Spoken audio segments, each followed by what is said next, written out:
there, I'm Christina and you're watching Speak Better Feel Great TV, the place to boost your English and boost your career. Quick quiz. In your emails in English, what do you write just above the signature? Sincerely, best regards, thanks. Today, we'll look at what you can put at the end of your email and what you should avoid. You ready?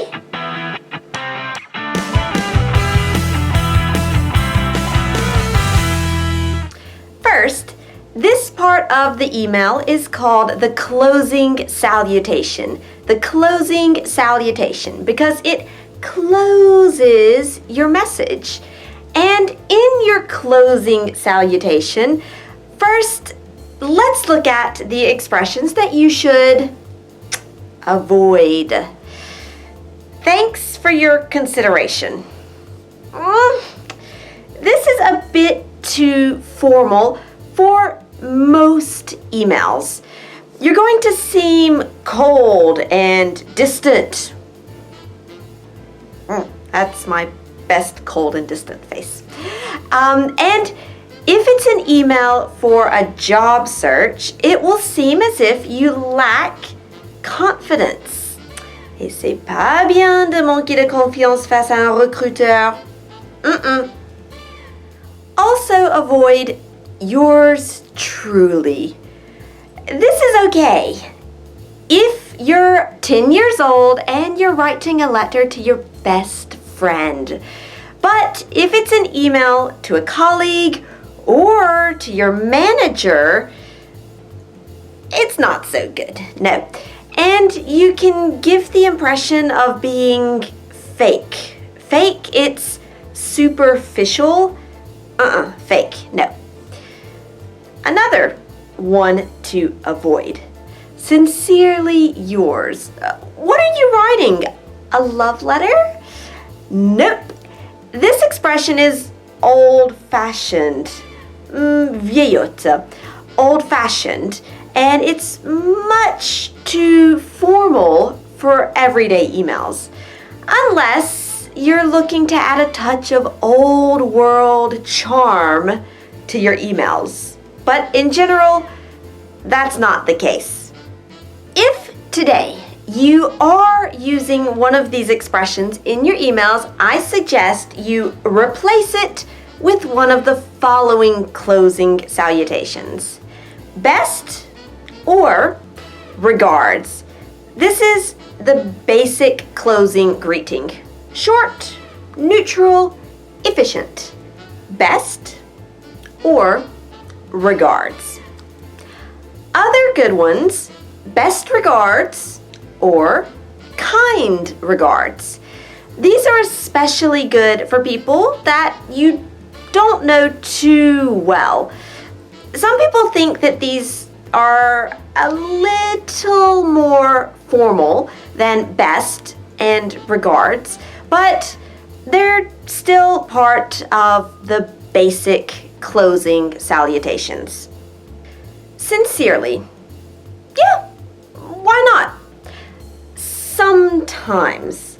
And when you're truly sincere. For example, if you write to compliment someone, pour donner un compliment, to compliment someone. But for everyday emails, sincerely can have the same effect as sincerely yours.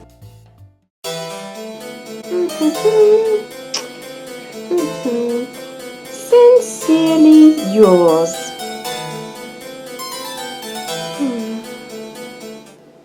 Thanks. This is great when you really want to thank someone. But in a basic everyday email,